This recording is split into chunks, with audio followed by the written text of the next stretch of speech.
வணக்கம் வாசகர்களே, நேயர்களே. இன்றைய காலகட்டத்தில் நம்ம சுற்றி இருக்கிற பெண்கள் என்னெல்லாம் அவங்களோட வாழ்க்கையில் அனுபவிக்கிறாங்கங்கிறத நிறைய சோஷியல் மீடியாவில், ஃபோனில், வாட்ஸ்அப்பில், டிவியில் பார்த்துட்டே தான் வர்றோம். ஆனால் எல்லாத்துலேயும் நம்ம இறங்கி சொல்யூஷன் தர முடியுமா? முடியாது. இப்போது பல பெண்கள் கல்லூரி கட்டத்தில் அனுபவிக்கிற சில கொடுமைகளையோ பிரச்சனைகளையோ வீட்டுக்கு சொல்கிறதில்ல. ஏன்னா அவங்க பெரிய பிள்ளைகள் ஆயிடுறாங்க. ஆனால் இந்த கதைகளை கேட்டுட்ருக்கும்போது அது தூரமாக இன்னொரு பொண்ணுக்கு நடந்துச்சுன்னா கதை மாதிரி இருக்கும். நம்ம பெண்களுக்கு நடக்குமோ அப்படின்னு ஒரு நிமிடம் திங்க் பண்ணால் அச்சுறுத்தலாக இருக்கும். அப்படி ஒரு கதையைத்தான் இப்போ நான் உங்களுக்கு படித்து காட்ட போகிறேன். கிராமப்புறத்திலிருந்து நகர்ப்புறத்திற்கு ஒரு பெண் கல்லூரி படிப்பதற்காக வருகிறாள். அவள் கல்லூரிக்கு சேர்ந்து பல மாதங்களாக அவளோடு கல்லூரியில் யாரும் நெருக்கமான தோழிகள் போல் பழகவில்லை. ஏனெனில் அவள் எல்லாவற்றிலும் ஏதாவது கருத்து சொல்லிக்கொண்டே இருக்கிறாள் என்பதாலும், நகர்ப்புறத்திலிருந்து வந்த கல்லூரி மாணவர்களின் நடவடிக்கைகளுடன் இவளுடைய நடவடிக்கை ஒத்துப்போகவில்லை என்பதாலும் அவளை அனைவரும் ஒதுக்கி வைத்தனர். மேலும் அவளுடைய ஆடைகள் முதல் அவள் பயன்படுத்தும் அனைத்து பொருட்களும் மற்ற நண்பர்களோடு ஒப்பிடும்போது குறைவாக இருந்தது. அதுவும் அவளுக்கு நண்பர்கள் கிடைக்காததற்கு காரணமாக இருக்கிறது.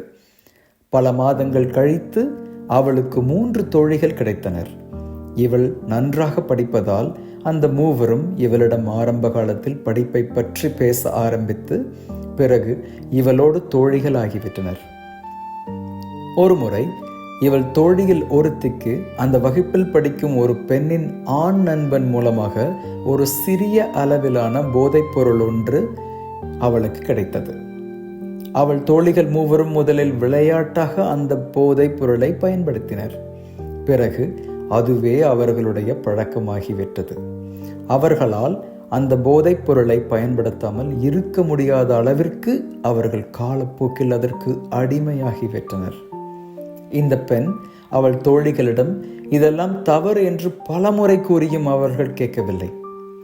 இவள் இவ்வாறு அவர்களிடம் பேசிக்கொண்டே இருப்பதால் அவர்கள் மூவரும் சேர்ந்து இவளுக்கும் அந்த பழக்கத்தை ஏற்படுத்திவிட்டால் இவள் நம்மை பயன்படுத்தக்கூடாது என்று சொல்ல மாட்டாள் என்று திட்டமிட்டு அவர்கள் மூவரும் ஒரு நாள் வந்து இவளிடம் ஒரு முறை இதை பயன்படுத்திப்பார் என்று கூறினார்கள். அதற்கு அவள் முடியவே முடியாது என்று கூறினாள். அவர்களோ இவளை விடுவதாக இல்லை. மேலும் அவள் புத்தியை தீட்ட ஆரம்பித்தனர்.